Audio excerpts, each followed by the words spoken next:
Everyone knows Apollo 11. I was barely more than a boy, but I still remember it vividly. Neil Armstrong descending the ladder. The words, "Live from the moon," emblazoned across our tiny black and white television. My mother telling me over and over that I was sitting too darn close. Even thinking about it now after all these years gives me goosebumps. Man on the moon. I'll say it again for the kids in the back row. Man on the goddamn moon. When Neil said those famous, beautiful words, I'm not ashamed to say that I cried. In fact, I was proud. Proud to be an American. Proud to be a human being. What else could we achieve? What was the ceiling of our potential? That one defining moment is to thank for my entire career. For my love of science fiction. For all the hope that I hold in my heart for the human race. So yes, everyone knows Apollo 11. But not many people know Apollo 17, 1972. The last man on the moon. It's a mission I know quite a lot about, considering I helped run it. It was 3 years on from the first landing, and I was a wet behind the ears technician, supervising the flight director. My first mission actually, and without a doubt my most memorable. I'll pause here. All my life I've done what I was ordered to. I never told a soul about what we saw that day. Not to my parents, rest their souls. Not even to my wife. Even if personal integrity wasn't at stake, we knew this wasn't a standard NDA. Breaking it wouldn't be some lawsuit and a slap on the wrist. I had friends go missing. So I kept shumped. I followed orders all my life, and this was no exception. But it's funny how feelings can change when we get close to the end. Me and Sandra never had kids, though Lord knows we had fun trying. She was my world and my rock. I feel lucky to have even met her, never mind married her. Last year she passed away, and it kind of felt like there was nothing left for me. Life decided to emphasize that point, and 2 months ago, I found out that I had the big C, followed by 2 words that nobody wants to hear next. Terminal. Inoperable. I've come to terms with it, if I'm honest. I've got no family to leave anything to. Just this secret that's burning a hole in my soul. If I had had children, perhaps I would have whispered it to them. Maybe it's that little bit of hope inside of me, but I feel like people need to know. There's a reason we never went back. I know someone who tried to speak out before. He put it on a conspiracy theory forum, apparently. I figure they had people looking on there, scanning for keywords and the like. That's why I'm posting here. Maybe they don't track fiction with these same filters, on account of all these stories setting them off non-stop. Maybe I'm wrong, and maybe they'll kill me. But as I said, I'm kind of finished anyway, so here goes nothing. Apollo 17 was primarily a geological and scientific venture. We had mastered the art of launching a tin can filled with spacemen by this point, and wanted to learn as much as we could about this new frontier that had only been in our grasp for 3 years. That means samples, lots and lots of samples, taken from as many different locations as we could manage in the allotted time that the harsh conditions and our technological limitations allowed. We set multiple records actually. Longest time spent on the moon, 3 days. Longest vehicular trip on the surface. Largest rock samples gathered. Most lunar orbits, 75. Longest time spent in lunar orbit. As you can see, duration and scale were the name of the game. 3 astronauts went up in that shuttle, but only 2 traveled to the surface with the lunar lander. One man had to watch his dreams completed from afar. Close but no cigar, they say. The two men who would be the last to set foot on our closest heavenly body were Eugene Cernan and Harrison Schmidt. Nice guys, it has to be said. The first moonwalk took place within hours of touching down at the landing site.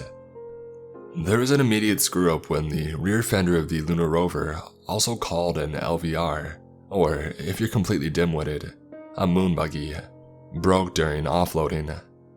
That's American engineering for you. Can get you to the moon, but the mudguards off your go-karts will fall right off. It might seem like a small problem, but without the mudguards, all that dust is going to kick up right over you and your spacesuit. You know, the pressurized suit that's keeping you alive. That suit. So, the crew on the moon, in space and back on Earth, put our heads together and devised a method of repair, using the most advanced technology available. We used duct tape. This worked for a while, but the duct tape kept getting covered with lunar dust the moment it peeled from the reel, which drastically reduced its adhesiveness. As such, the fender kept falling off. This would be mildly annoying on a bike ride, never mind on a cold, dead rock in the middle of space. The first day ended, and whilst the crew slept in their lunar lander, we tried to create a prototype fender using materials we knew the guys had available. After an all-nighter and much headbanging, we came up with the solution. We used duct tape again, but this time, we used it inside the lunar lander, and no lunar dust in there, making a new makeshift fender and clamping it back on. As such, day 2 was a tremendous success. Without having to offload the LVR and track back to pick up the mudguard every half hour, Eugene and Harrison made astonishing progress, surpassing all expectations that we had for the quantity and diversity of samples. By the end of the second day, we had reached our best estimate of samples for the journey, and still had a day in hand. The hope was that, without having to spend the morning constructing a makeshift fender or offloading equipment, it might be possible to travel to even further reaches on the surface and collect samples we had originally had to remove from the scope of the mission. We had cameras mounted to the LVR, which had a slight delay around 5 seconds. There were also cameras that could be carried and operated by the crew, but we had carried out all our initial shots and footage on day 1, wanting to focus the rest of the mission on scientific discovery rather than documentation. Much of day 3 went without incident, but as the crew traveled to a valley which we believed would contain materials from impact craters, we noticed a blip on the cameras. Eugene and Harrison had disembarked, and then a moment later, the screen must have jumped back because Harrison walked past the buggy again. I flagged it up as a camera glitch and thought nothing else of it. One thing you have to understand is that expeditions are long, very long. All day meticulously poring over data, the screen almost becomes a luxury, a vanity. We mostly ignore them. The numbers are more important. That's the only explanation I can give for why it took us so long to notice. Is Ronald with them? To this day, I don't know whose voice it was. I just remember the way that it sounded. Confused, afraid, hopeful, as if the words themselves were saying, "Please." All eyes turned to the screens above us, at the astronauts. 1, 2, 3. You might have heard loud noises in your life. I promise you, no sound is louder than Mission Command falling deathly silent. 3 astronauts. I don't know how long we watched that screen. I couldn't look away. Eugene and Harrison collecting rock samples from the ground. Behind them, another astronaut stood patiently watching. My supervising flight director spoke first. He grabbed the comms module and spoke in a calm, flat voice that felt like spiders crawling across my spine. Eugene, Harrison, this is Command. We need you to return to the lander. I didn't dare breathe as I watched the 2 men continue to lethargically collect rocks, low gravity making them look infinitely slow. There was still that delay to factor in too. I tried to estimate the distance between the figures. 20 meters, maybe 15. Eugene's voice came over the comms before the video showed him raise his hand to radio in. "Sure thing, Command. We'll wrap up here and then. We need you to return to the lander, please." There was a pause as the astronauts digested this. My director jumped in before they could raise further protests. "Situation has changed.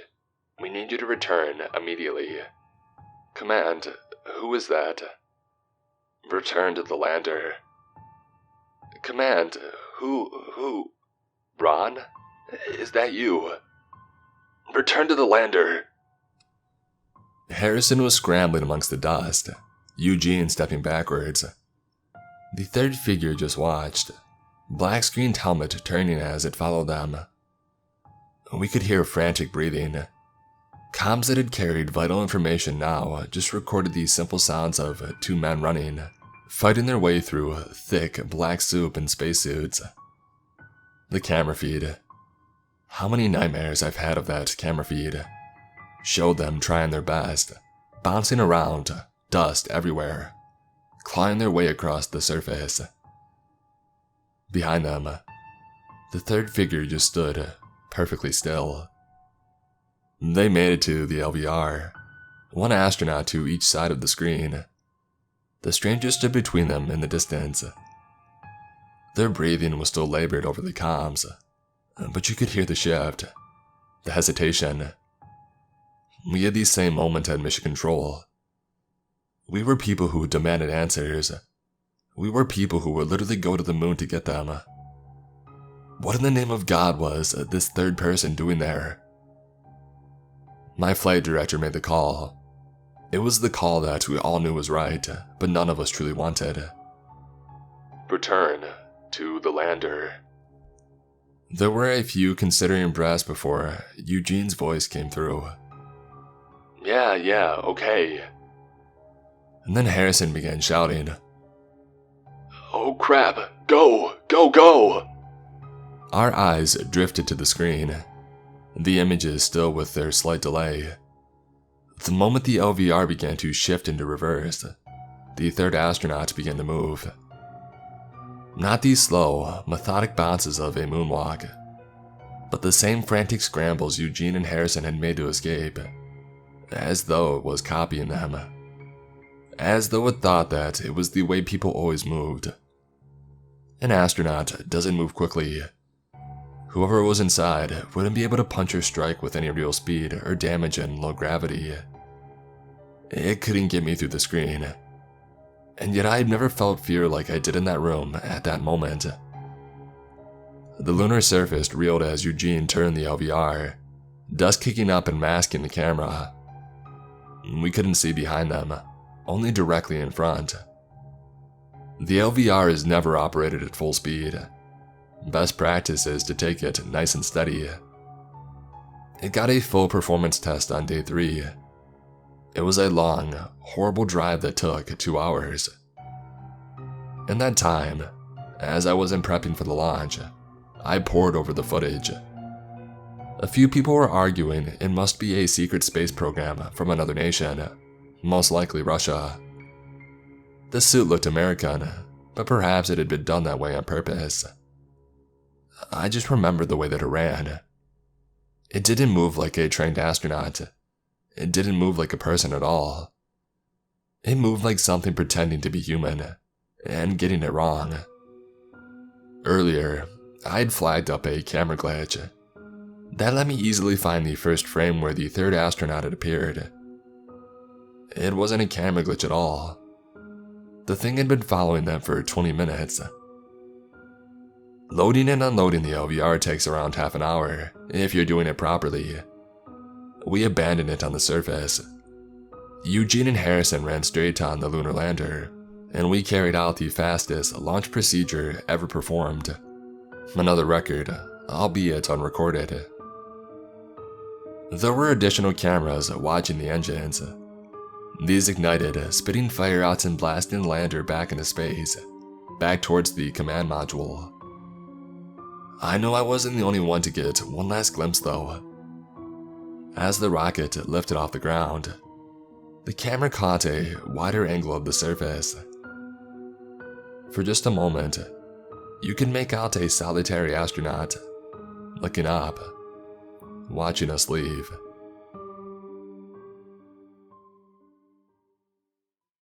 Thank you guys for listening to today's story.